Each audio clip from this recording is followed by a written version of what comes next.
It's a name that is known worldwide. Its logo is beamed into tens of millions of homes daily. Its name has also become a code word for action. And we are not talking about the movies. Without mentioning the name, you know exactly who we are talking about.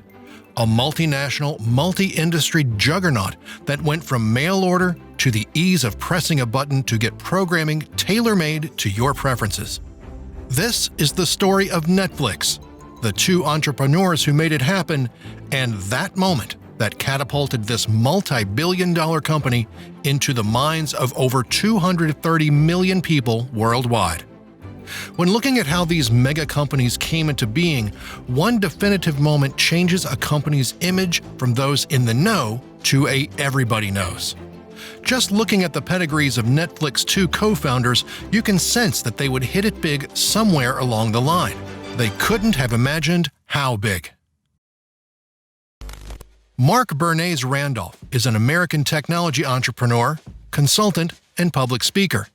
Randolph is the eldest child of Stephen Bernays Randolph, an Austrian-born nuclear engineer, and Muriel Lipchick of Brooklyn, New York. Sigmund Freud, yes, that Freud, was one of Randolph's paternal great-great-uncles. Edward Bernays, the infamous Austrian-American public relations and propaganda pioneer, was another of Randolph's paternal great-uncles.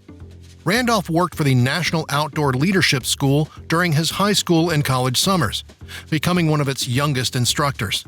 He later earned a geology degree from Hamilton College in New York. In 1981, Randolph's first job out of college was with the New York-based Cherry Lane Music Company. Randolph, who was put in control of the company's modest mail order operation, taught himself direct mail and marketing techniques while experimenting with methods to sell the sheet music catalog directly to consumers. Randolph's obsession with computer software to monitor customers' purchasing behavior ultimately solidified his future decision to design a Netflix user interface that functioned as a market research platform. In 1984, he helped found the U.S. edition of Mac User magazine, during which time he further developed his theories on using direct mail to influence and retain customers. While co-founding computer mail order companies Mac Warehouse and Micro Warehouse, Randolph recognized the correlation between overnight delivery and increased customer retention. Just as the internet became a prominent tool in business, Randolph hopped from one Silicon Valley tech startup to the next, eventually becoming a founding member at Integrity QA. An uncanny number of mega companies were conceived and started in garages. Netflix is not one of those. The idea for an early version of Netflix was conceived during carpool rides. In late 1996, the software debugging company Pure Atria bought the 9-person software startup Integrity QA. Reed Hastings, founder and chief executive officer of Pure Atria, appointed Randolph vice president of corporate marketing for the rapidly expanding company. Late in 1996, Pure Atria announced that Rational Software would buy it in a stock transfer worth $850 million, the largest merger in Silicon Valley history. Hastings and Randolph commuted together from Santa Cruz, California, to Silicon Valley for approximately 4 months while the Rational merger was being finalized. The idea for Netflix was conceived during these carpool rides. Wilmot Reed Hastings Jr. is a billionaire American entrepreneur. He is the co-founder and executive chairman of Netflix and a current member of several committees and nonprofit organizations. Hastings was born in Boston, Massachusetts. His paternal great-grandfather, Alfred Lee Loomis, is renowned for his role in developing radar and the atomic bomb, which contributed to the Allies' victory in World War II. Hastings attended Buckingham Browne and Nichols School in Cambridge, Massachusetts, and spent his gap year before college selling vacuum cleaners door-to-door. In 1983, he received a Bachelor of Arts degree in mathematics from Bowdoin College. He then joined the Marine Corps through their platoon leader class.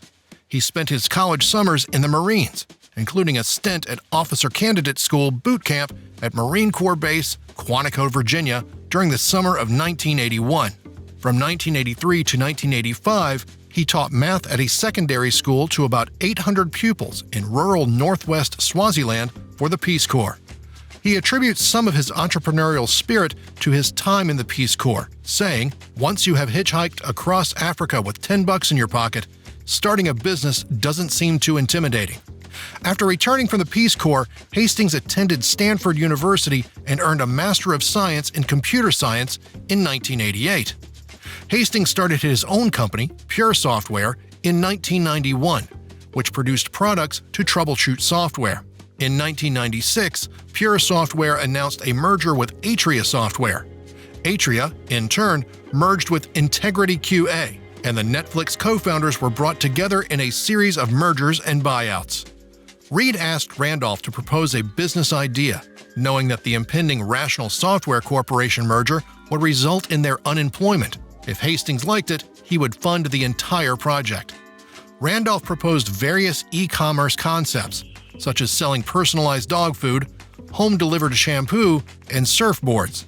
Hastings was unimpressed by these suggestions until Randolph proposed the idea of mail-order DVDs. DVDs were a new technology, but their light weight made mail-order distribution feasible, a claim that cannot be made about the older VHS cassettes. Eventually, Randolph and Hastings tested the concept by shipping a disc overnight to Hastings' home. After the disc arrived intact, the two partners began working on their business idea. Hastings invested approximately $2.5 million in the concept of an online DVD rental store.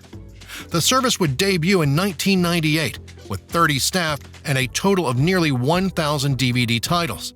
Hastings would initially serve as chairman and own 70% of the company, while Randolph would serve as CEO and hold a minority stake.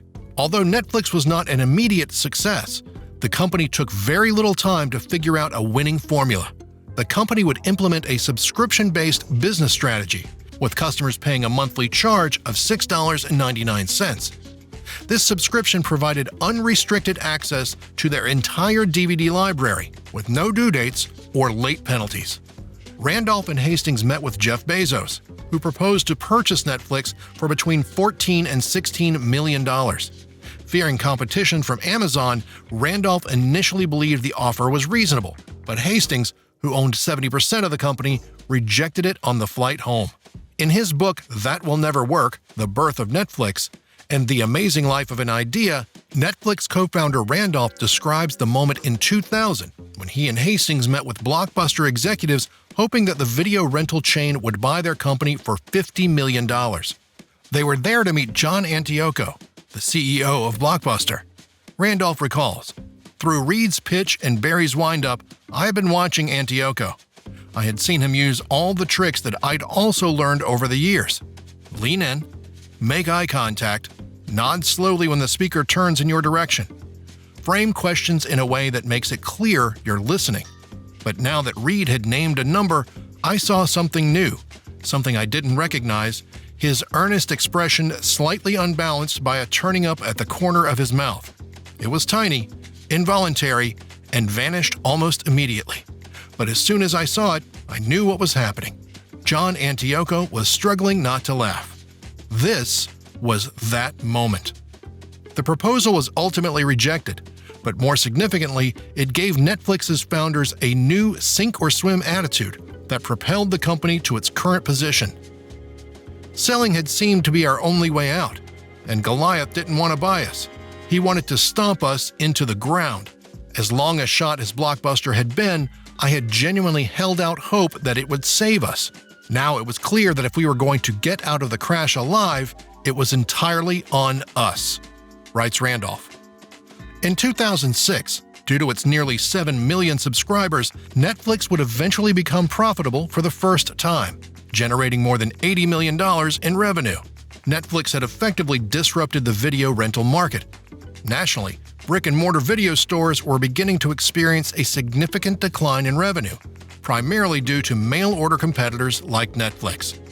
In 2007, however, Netflix's drive into video streaming put the final nail in the coffin for video stores. If any company had a second that moment, it was Netflix. Netflix's transition to streaming didn't happen overnight.